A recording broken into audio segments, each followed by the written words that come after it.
Hello, Mishpocha, it's Courtney, America's Jewish mother. Welcome back to my channel. It is Friday, but in lieu of doing a Friday Reads, I'm going to tell you my November TBR.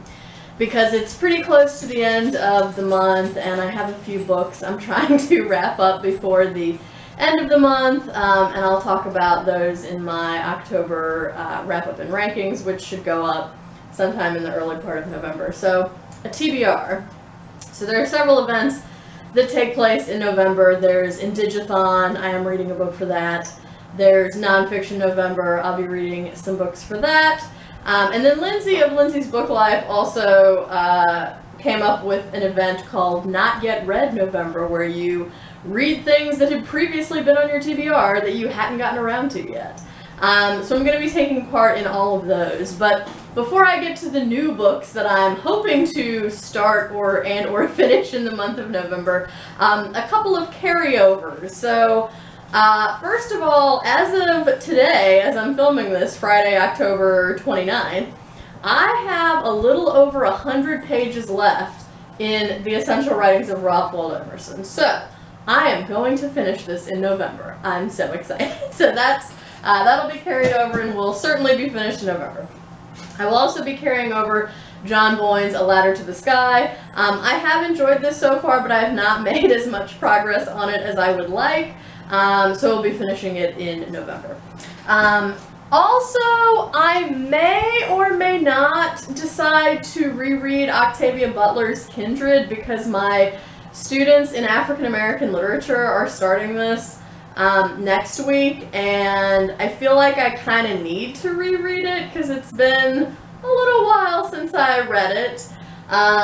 So I may reread this. I feel like I'm leaning more towards yes, I'm going to reread Kindred. So that's all happening. So for Indig-a-thon, I will link the host of that below. I will be starting, but I don't plan to finish, this poetry anthology that's edited by Joy Harjo called When the Light of the World Was Subdued, Our Songs Came Through. So it's a Norton anthology of Native Nations poetry. As you can see, it's quite long, and it has, let's see, 421 pages. So not ridiculously long, but I don't foresee me finishing this in the month of November, so I will start it in November and then hopefully finish it in December. I also don't want to read it too quickly or anything. So that's my one sort of pick for Indig-a-thon. I also am hoping to read in November this tiny little slim collection of short stories by Jamaica Kincaid called At the Bottom of the River. This is to fulfill a prompt for the Reading Women Challenge to read a short story collection by a Caribbean writer, I think. Jamaica Kincaid was born in Antigua. So again, it's quite slim. It's not even 100 pages long, so I think I can manage to fit that in. So as far as not yet read November is concerned, I have 3 picks for that. One is fiction and 2 are nonfiction. So one is Things Fall Apart by Chinua Achebe, which I still have not managed to get to yet. And again, this is not a super long book. I think it's like a little over 200 pages, maybe. Yeah, 209. There's no reason why I haven't read this yet. So it says it tells 2 intertwining stories, both centering on Okonkwo, a strong man of an Igbo village in Nigeria. The first is a powerful fable of the immemorial conflict between the individual and society, and that traces Okonkwo's fall from grace with the tribal world. The second, as modern as the first is ancient, concerns the clash of cultures and the destruction of Okonkwo's world with the arrival of aggressive European missionaries. And yeah, this is a classic of African literature. There's no reason why I have not read this book yet, so I'm going to get it read in November. So there you go. I also have 2 buddy reads planned for the month of November. One is Laila Lalami's The Moors account, and this is fiction, but it's written as if it's a nonfiction travelogue. So it is the imagined memoirs of the first Black explorer of America, Mustafa al-Zamori, called Estebanico. The slave of a Spanish conquistador, Estebanico sails for the Americas with his master, Dorantes, on a danger-laden expedition to Florida, within a year, Estebanico is one of only 4 crew members to survive. So I will be buddy reading this with Melissa of Fully Booked, so I'm excited about that. And I've also liked Laila Lalami's work that I've read in the past, so looking forward to reading something else by her. Then the second buddy read that I'm planning for November is actually for Nonfiction November, which I'll put the host of that down below. And I'm going to be reading Hannah Arendt's Eichmann in Jerusalem, A Report on the Banality of Evil, with Stephanie Cohen, commenter on BookTube extraordinaire. So I'm very excited for that, because I've never done a buddy read with Stephanie before, so looking forward to that. And also looking forward to getting to this book, which again, I really ought to have read by now.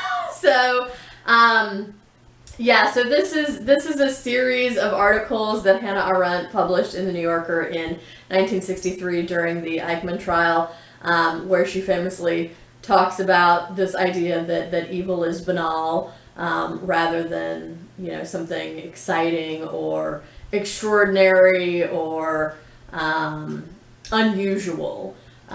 So, yeah, and then it also says Arendt addresses in a postscript the controversy that rose over her account. So yeah, definitely looking forward to this. And then all the other picks I have are for Nonfiction November, although the next 2 fulfill both Nonfiction and Not Yet Read November. So I have The Mythical Man Month by Fred Brooks Jr. This is one that has been on my TBR in the past that I haven't yet gotten to, and it was gifted to me by Fred Brooks himself, who was very influential in pioneering the study of computer science. And this used to be a very seminal text that was read in the computer science field. And as you can see, he even signed it for me. So I'm definitely planning to get to this finally in November. The other one, which fulfills both Not Yet Read November and Nonfiction November, is Pragmatism and Political Theory from Dewey to Rorty by Matthew Festenstein. So this is one that has appeared on my TBR previously, but I haven't managed to get to. So this talks about, this reconstructs the pragmatic tradition in political philosophy, and Festenstein rejects the idea that it is a single and cohesive doctrine, and he manages to bring out commonalities and shared concerns among contemporary pragmatists, while making clear the differences in how they would resolve those concerns. And this is blurbed on the back by Richard J. Bernstein, who I really like. So there you go. So hopefully I'll finally get to this.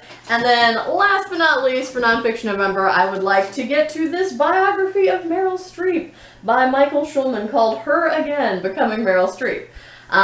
Because I love Meryl Streep. She's our greatest living actress, and I've seen every one of her movies. Well, not the super recent ones, but aside from those, I've seen literally every single one of her movies up to, like, you know, 2019 or whatever. So I hope this will be good. I've read a couple other biographies of Meryl Streep, so looking forward to finally getting to this. So that's everything that I plan to read in the month of November. If you have read any of these books and or have thoughts about them, please let me know that down in the comments below. Let me know what you're excited to read in the month of November. Are you participating in Indigathon? Are you going to participate in Not Yet Read November? Surely you're participating in Nonfiction November. That one's pretty universally beloved on here on BookTube. So anyway, here's the big pile, minus the carryovers and Kindred, which I may or may not get to reading, but hopefully yes. So thank you for watching this. I hope everyone is staying healthy and well. I hope you're doing good reading whatever you're reading. And until next time, would it kill you to call you mother?